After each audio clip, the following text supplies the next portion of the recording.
na ene opem so otumfo setu ababio e de nsem bi atudwa o se una ase team no eya wo de a wo de kwada koja acho no ka se uma coach ni nya adwuma bio o se yen kancha wo de team no wo se eya wo de a efre kine ko de kwada koja ache ho na ko ka se uma coach ni nya adwuma bio wo se coach Prosper na te ogum onto na adwuma so sanso en waka kire IMC no en kotoko players ni technical team ni nyina ne se obi ankono nkoye na adwuma na omunyina amwa na team no ensam fa ne ntoma pa enfrante nei se na wo pese ogum ye bebone na situo dia anya anya edi ne ho agim still on na ye kotoko coach eno eye kakra aba na adie pa ne ma woni je kotoko time a wo te so mo pe na wo duru kuma se ne on se obi wo ha wate se ye pe me ma beduru nkran me beduru ase me hunu hwe team we die nya mesa aku ko duru kuma se die pa ne che wa adwene ma wo ka me obi a me kotoko fan and kotoko omo match kura omutimi ba winiba sports college omutimi ba dawo ma ho kotoko bas nyinada anya na aka wo nti akonye ne ba se me ko no ni gene mam de ye de me de koye me duru yeso ye jemi kan say asupam ase me feel say me babo botim okay fast forward the first game na obekai first game okay na udru kumase no yesi kotoko supporters de omo chaade pa ade be no obi di chewa wa hu se afi na afi blow mind I think so me first car me drive here o mi wiase me buy kotoko fan to chair me but me sa story na me krana me nim chie dem I think say any akwa bi a ibuza zo nim catch so to bi ma me kwa me I think say your boy any I think say any King Faisal your boy match bi wie nti me wo local room wana osoma isa amadu so me frame me ko no say oh on pesa me kofie I'm so match nti wie ni time wie ni be 5 o'clock I'm so okay and there and your problem nti me ko follow no ko osi me follow no nti me tina ne kam ko Santasi roundabout unzo mutunchon me was no say kawe odia na unnim ni da obi bia they no the first time I would hu no they ni first time me do but I just odi mechi since I'm ba kotoko nti opeso ye bibi efina kumum na yere odi mame so ka ni miso amini mtwi na wana de be kofi na untimi nsere me kofi me bob bricks asa ahomachi bia no sorry abehwesisi wa o de bia ndie mayensa ba se miso na me wa Greek on say Greek ni Santasi de ben ase me kokakra na mahwemechi me ye kakasa wana odi ko kakaka me ana me ko it take me 5 hours kakasa uni ma de ni twi na ye ama miso ntimi nkase me ni mitwi and there some genesis na me de me kofi wow na any pan say your friend say okay no me ne kase every time the fan prince okay then what you say na ni ajipa listo so on crobia oh yes now so you know what we can do you know what we can do and then I say nyama ewe na why so mu wini man ya kotoko your place bi mo okra o message you na ma yewe na just card ya mom bi wa ne wife nya problem na nyama bebre supporters ni nyama players na nya easy but bi mo ha mo nti ase but ase bi mo nti ase enei u follow league no ohun kotoko team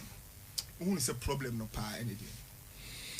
me de me call for playing body no because kotoko before you do baba kotoko I say so why ready so betimi abokotoko meaning play be a time no more than buy I think so no fee Africans or by training 2 times no catch Bashir for say mintimi because I think the players no more see and I think so munti idin team no more bonus here team ayesom when you ready amenko me de bia me can chire players and say house of folk ni kotoko so when you ready don't go there because you entertain kwala pressure fans no mo pe win ni omo bonus no say players wo dey wo sha bonus ni sika no so enye say yeah and omo dey omo pen every time be ready so advice am the playing body ni say wo sign e kotoko wo sign e team ni say wo ba be den wo sign e team ni say wo ba bobo ama team no nti bia say wonchu kra sia wo as a player ne den say wo ye wojuma na wo ba say wo ba be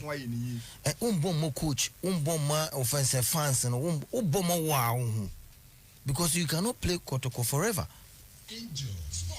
ashas na bia wo be nya kotoko obo wo fi kotoko a me I don't expect so fi kotoko wo akobọ ebia team e wo down sin kotoko ese wo ko nim wo target ni wo aim ni den wo do bobo and I think players and this is the time they have to be there for the team men who send some koso obi a che na adwen ese o mo chiro mo adwen because of omo team ni nti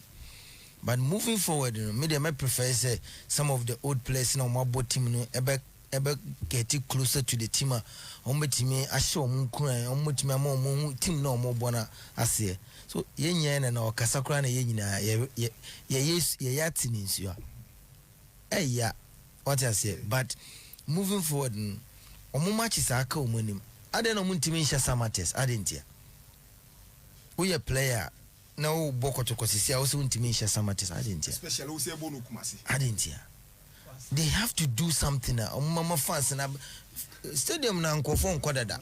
na hwede ye koso but some time na nkofo ba pa training crowd na bomber because of yes adwuma ni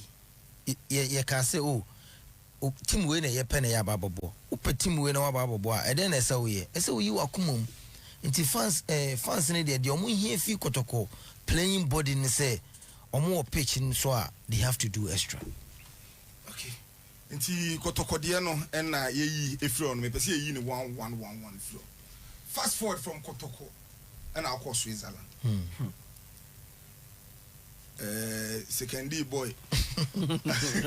How be PS Switzerland. Yeah hwe. Udru Switzerland dey na udru Switzerland na say na ho ye na nyomate. O me de men konya lucky o. Eko ye na snow no to okọ Basel na snow to o fa ni say ana me kan men konya lucky asa men sem fa o musika mo na me mbrefi o first time training o snow mu da onye bibia da o training o fa ni say o ye den ultimate adjust I think first training meant me aye me catch a coach ni say because na me freezy okay so the second training na me call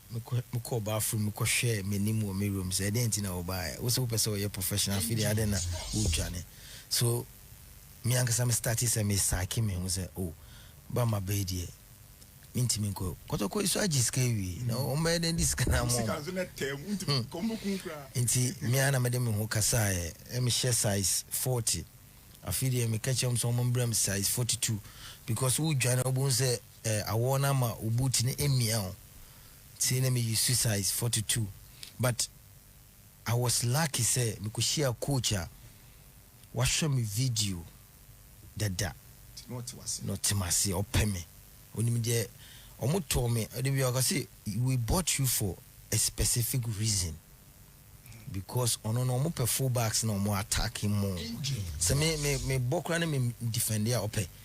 because omo obi ye medjuma ebiasa me kwana me ye later oba be hye wa mama so he was expecting me to go every time ti me ko share coach ope ma asem say de na se me sumi yi makomum na me de snow no to nchana me say obia ko Europe first we ya die bi ema afi ida say bia awo no we ko dwale nsu hye ama no hyehyɛ no ana say bia aha ye mfa ha no akofa e de na ukoya na eni kwa say ye no okrum obato ukoye I think say me de satam na ya akuba mana we na ano hye no akuba abonike abonike satam na abonike ko mba akuba me ko trainer timi de sesem hu nyina timi njina fok anti ashisho sa na rane me feel heat no na se me wi a hey asa yedi me ahyegem no onam shisho sa shimi sa nti bibi sana me so me de fofo ko ya fide na abrofo no kura mu pra mu de dwane na mu de fa wi a Jesus. O best game how ball Barcelona we kai. I am a kai. And a game bay. I think against Bayern. Bayern Munich. Champions League. Okay. What ka Champions League yam fan to Champions League nebo. Europa League nebo. And it's a Ubo League difference in it. Different feeling. The first time I bought Champions League, not feeling it to say. Again, and my own feeling. Because it was my dream to bought Champions League, and me could share me team every year be a Champions League or Europa League. I think say me tasty Champions League, me feel say I'm in different level in terms of football. So manage here. Me there me say room na ye bo anthem. Yeah. Okay. Liadi veteran ha can be or see the difference between Champions League no and say so see Champions League your baby wo ha ulusu bo a 80% see show. Baby wo ha ulusu bo a 90% see show. Champions League level no o kwa ade na coach ka kire o. Ono otumi ba local be your board list no wo hotel na drew a o say hey enjoy. Just enjoy because play be up as about Champions League and no more ukukushiomu and your league offense league teams are born ukukushiomu a different level into person winning or to me about say go and enjoy Mekai and Roma we need 1 point to go to the next stage. Okay. Call room your ball room yet it was an afraid that time now Roma top players need no I think no more left back be or Liverpool. John and Risi. Yes. Omo squad na cuz omo 30. And no more very good squad. And I do it to because tension but we need only 1 point. President na ba no promise here. Yet it was I say, "Hey, mumpi munko nanti." And I join na nyina di film but see by 10 o'clock no be our hotel. Yakofuma yakonana me ana yeba not wo obisa se muni aje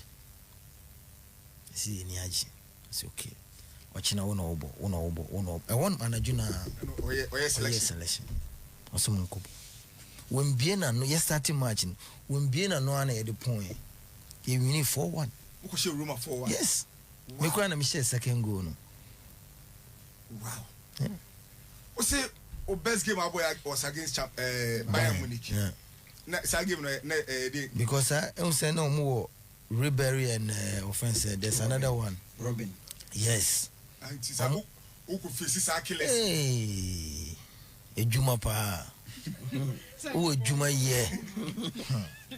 Ba ko kwa na ba ko mu change sa. Na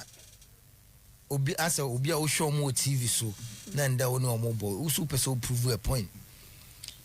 asa Ribery dey asa me yini fi game I think say mu yi no I think 20 minutes one chairman no eh ono me ye ntokokora me say me dey ya mama assignment say me bedi wechi nti me ma mo game plan na ye dey an work it man ko overlap back kokora because wo kwa wewu okay oko game bia mu say we mu dey stars we dey asa hu o mo kwa afi na o ya shiki game o ka is a game bro. Yeah, I think against Bayern now. Against Bayern now. Okay. O favorite club coach here why? Teams are boy na. Difficult. Me one player be me lucky wo coaches. Me lucky every coach be me na age mo amana no bia obi apemasam. Okay. So me team mboni mpa ba ko. But meka asem we say I think say Coach Bashir Rayford coach bia unya gidi wo mi on nya gidi wo yes na only nkita ho dey ti say oh me ni nkita ho kama yes see your time a wo hu foforo no na me tini fie omu ko fa me fi second year ba no omu ma me dan cross dey bi tina me ni go the same house me nim eda on for me nkasa o se me wo bibia me kura me nim ade ame wo nti every day bia ne butumi fu mi sa but me hu say wo hu bibi wo me hu opese o yi pie nti baby o bia no me da se da mama ne say onyi agidi wo. Okay, unim the ntia o kasa me hwe wanim san say last week Heart of Lions ko dwa samwa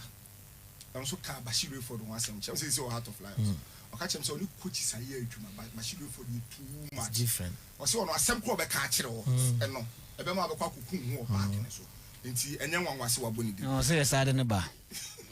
chama samates me wi adwuma na emfa ne mra ja say ya de samates me de o me wi adwuma na e betuma se o kaya ke mu jira finfin a odi ntim manu mu ana mo ko fa player fufuro wi ma me nto am come so me ba yeah that's our story we tama na wo Dini Pro no Obabo Black Meteors qualify bi ema okọ back no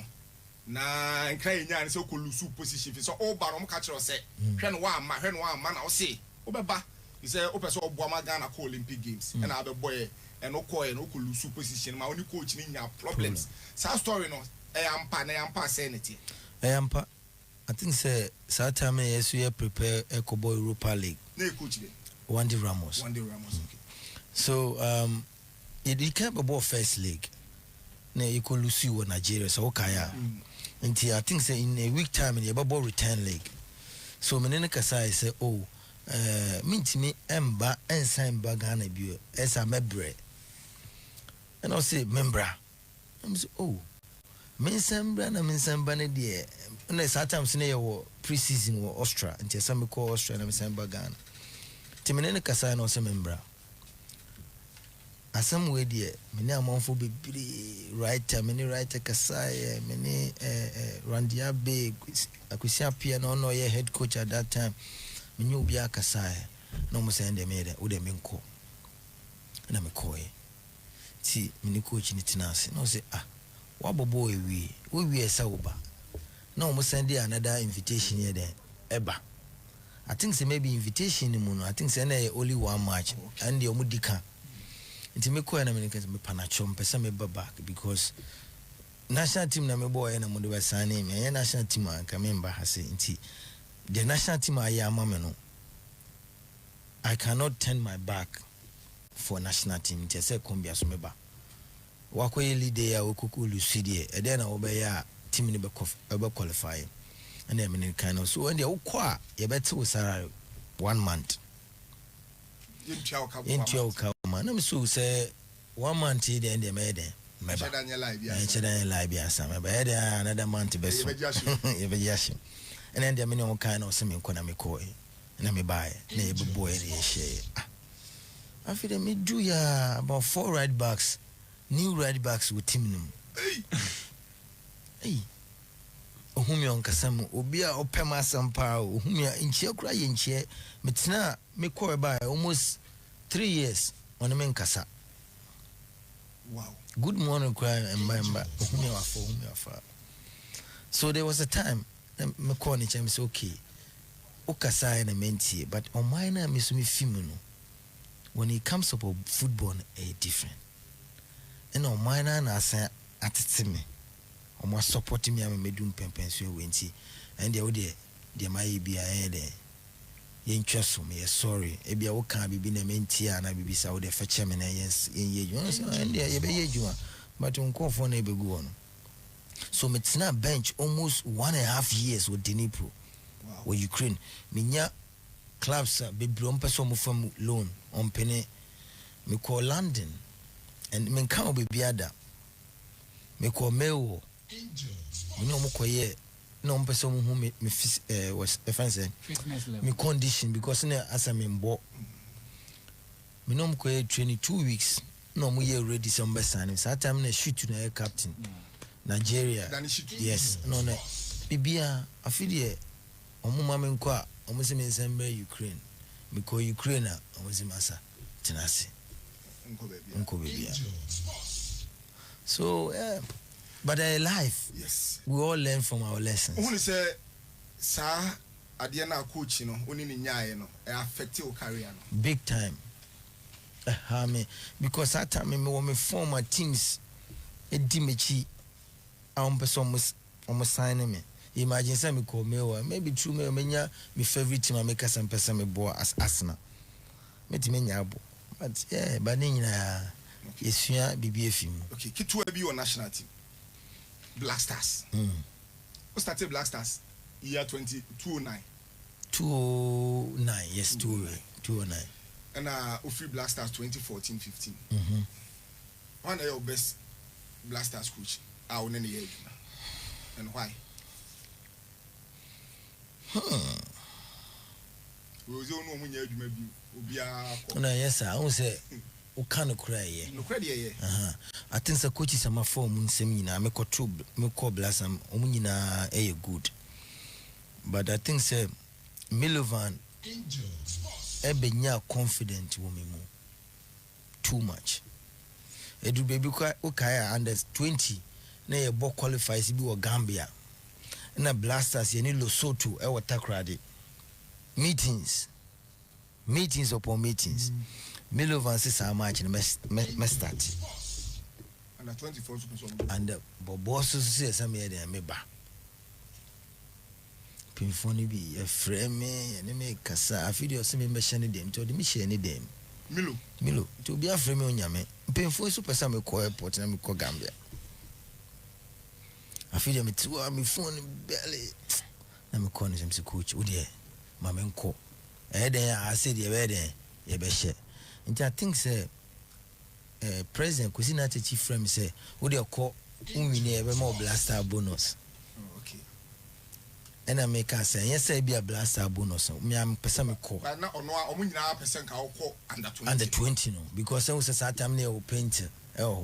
chinchina coach ni so much no pesa me start na me de e de call ye ko boy me qualify ye